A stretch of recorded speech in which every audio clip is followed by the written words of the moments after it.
The number of soldiers killed in our research was 252.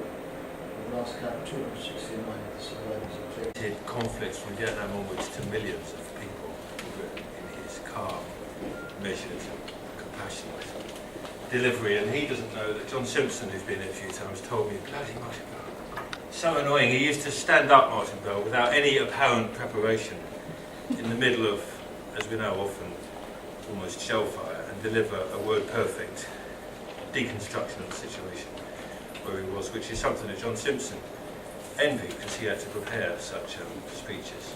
So he is, I think legend is an overused word, but he's a bit of a broadcasting legend. And still a UNICEF ambassador and doing all sorts of things. So I'm really pleased he's come back for the reissue, updated, of In Harm's Way, which is a bit of a sort of classic of journalism. And his wife's lurking somewhere in the audience. I hope she got in. We said we'd not charge her. She's local. Thanks for coming, Martin.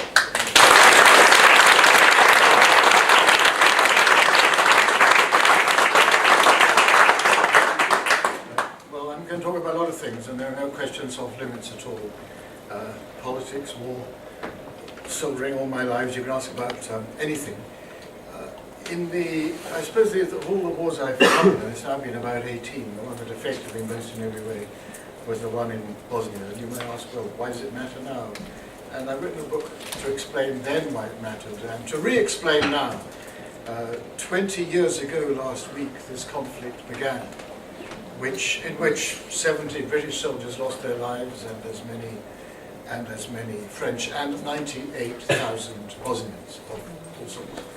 And it had a huge effect on the world in which we live today. And I wrote this book in the course of the war. The first edition, I didn't even use a computer, because I was never very good at computers. It was either done by hand in candlelight in the Holiday Inn under shell fire, or I had a battered old typewriter with a broken carriage return. And it was done for Penguin, and I had a lovely editor. I said my first line was, "This is my first and only book." She said, "Don't say that." So I had to say it's my first and probably only book. And now, of course, I can't stop writing them. And I've got a couple more here, little bits and pieces. Did I do that? I'm so out. You've probably forgotten the MP's expenses. Oh yes, I haven't.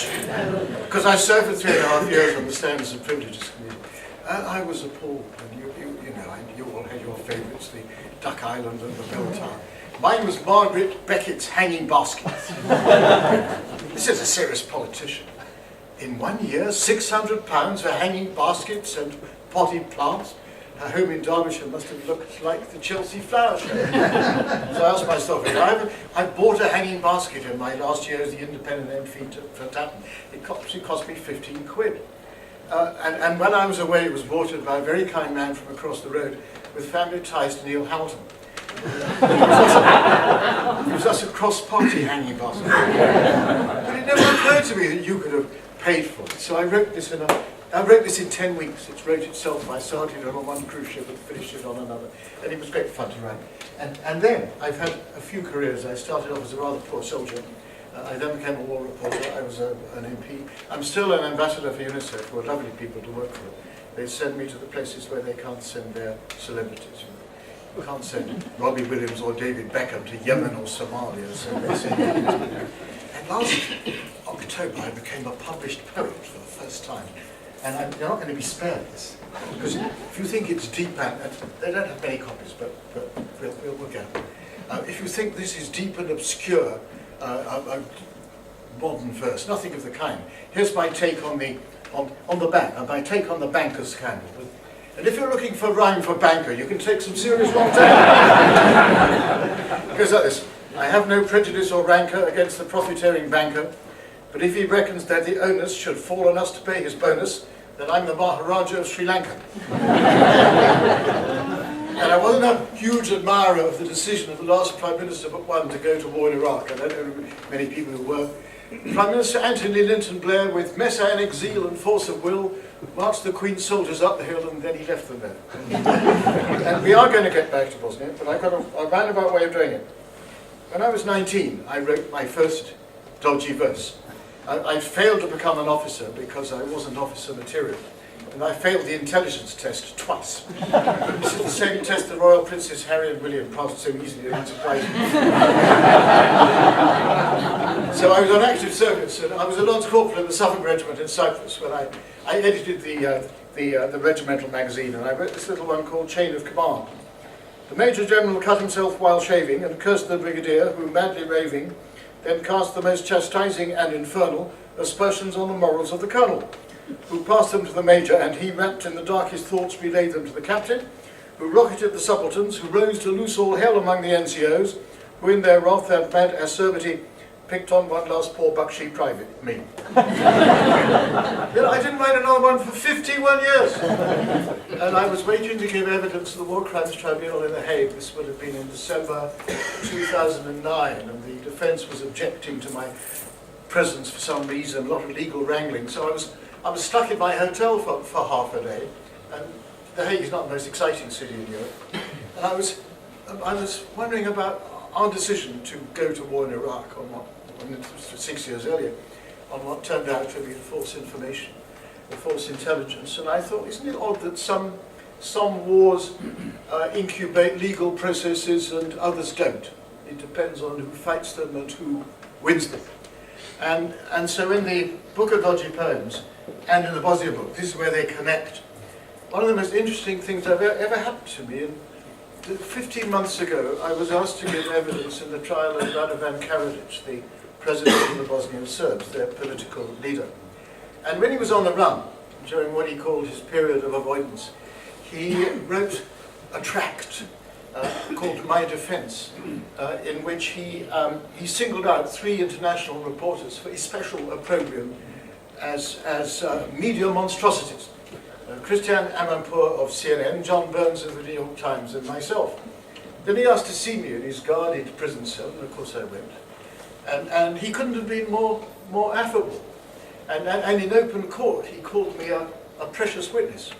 Now, even the people close to me, and there's one of them here, have never called me precious. It takes an indicted war criminal for that.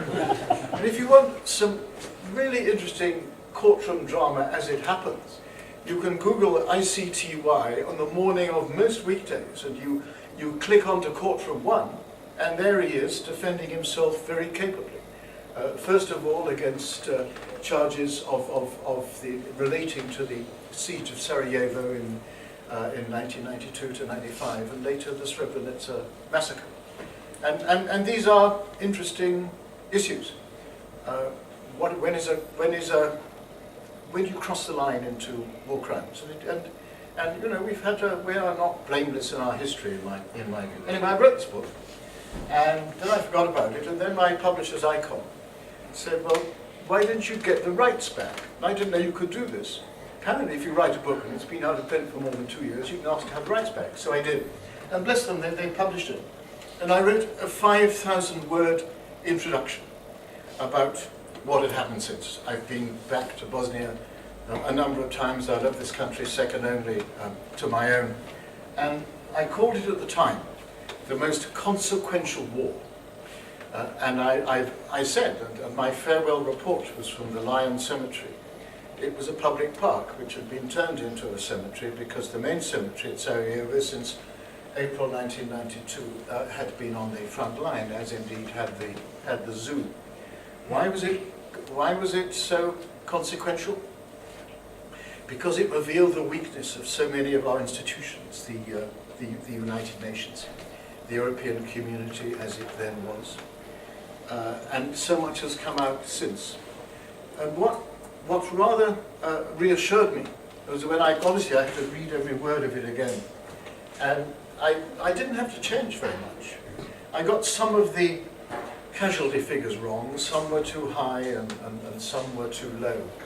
But the judgments, I think, stood up pretty well, especially